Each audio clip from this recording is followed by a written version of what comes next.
Okay, John, as promised. Now, I'll try not to talk too much because you know what's happening anyway. The first one, the C grip.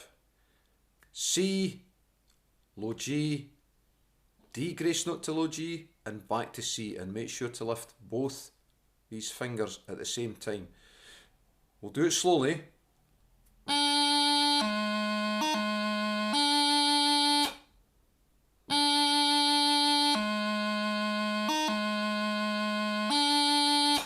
Don't forget, in the tune, the first C is going to be quite short. You can still take your time with the actual grip itself, but the first C will be quite short. So it'll be along the lines of...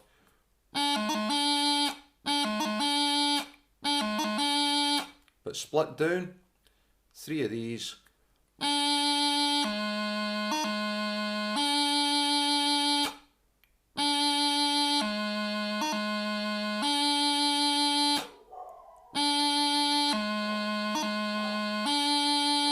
Ignore the dog. So the cadence, just the cadence to B here. So along E, through the D finger, and lift the B and drop the D finger. From the long E, lift the D finger first so you don't cross down with the E finger. Lift the B so you don't cross, and down with the D finger. Slowly, 3 of again.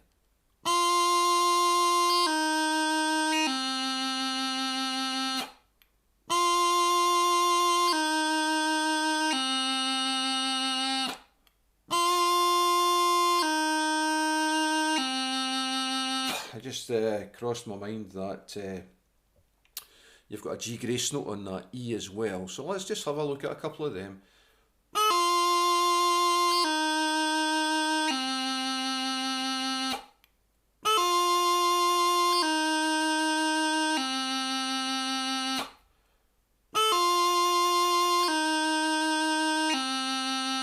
Now eventually that's going to sound like...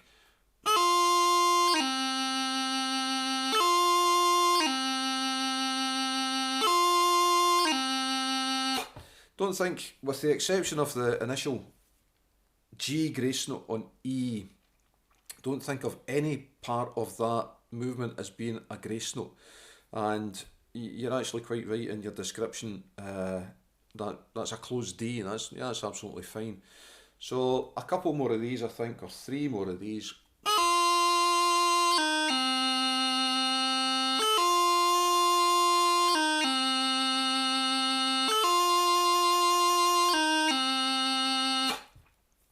Now to the Videre from E.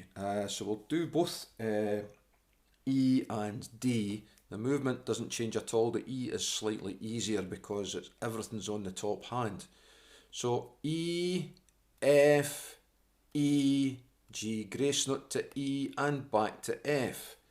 E, F, E, G grace note to E and back to F.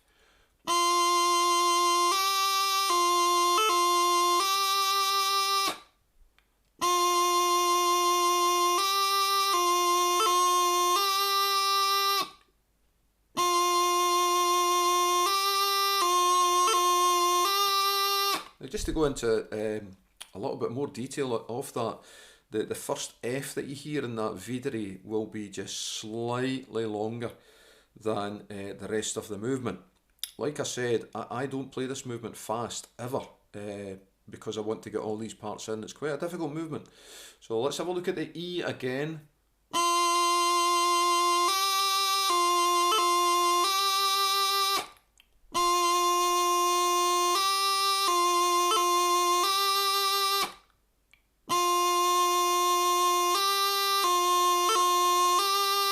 Maybe, well, as close to up to speed as I would do it.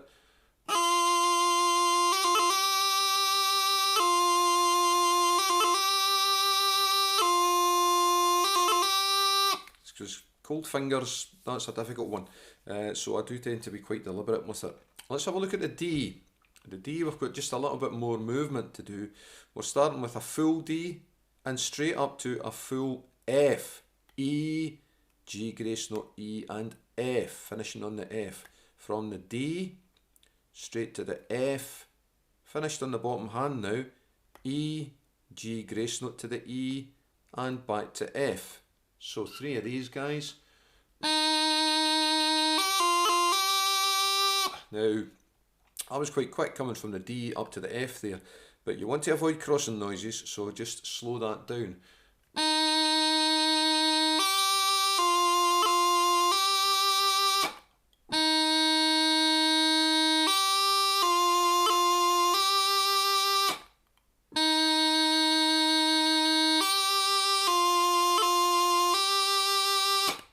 And finally, the Hiharin. So in the Hiharin, we're back to this closed D again. Now, we'll talk through it, and I'll just say a little bit about it. Promise not to say too much. G grace note to a long E, through a closed D, then down to an A, and then the burrow. G grace note to a long E, which is always held, through the closed D to a low A, and then the burrow.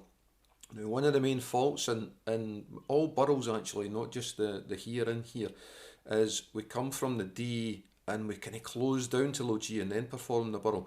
But we have to hear the low A first and then the burrow. It's a rolling effect we should get. Hiharin is the Cantarach name, and it's one of the few Cantarach names that actually sounds like the movement. So, talking through it again, G grace note to E, through the closed D to the A and the burrow. Let's do it now.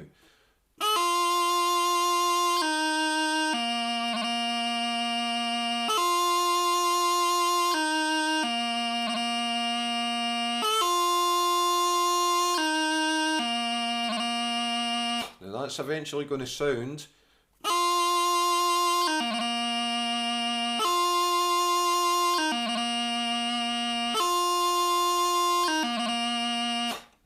Let's slow it down a bit as well. With all these movements, there's really nothing wrong with playing them very, very deliberate and making sure that you get all the component parts. It tends to be when you're playing them yourself, you think, oh, that's way too open, it's going to sound deliberate and clumsy. It generally doesn't. It generally sounds nice and correct, and we get what we're looking for. So,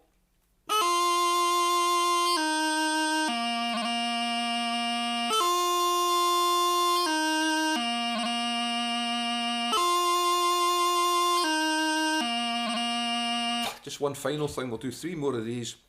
Make sure that the D is up before the E comes down so you don't cross.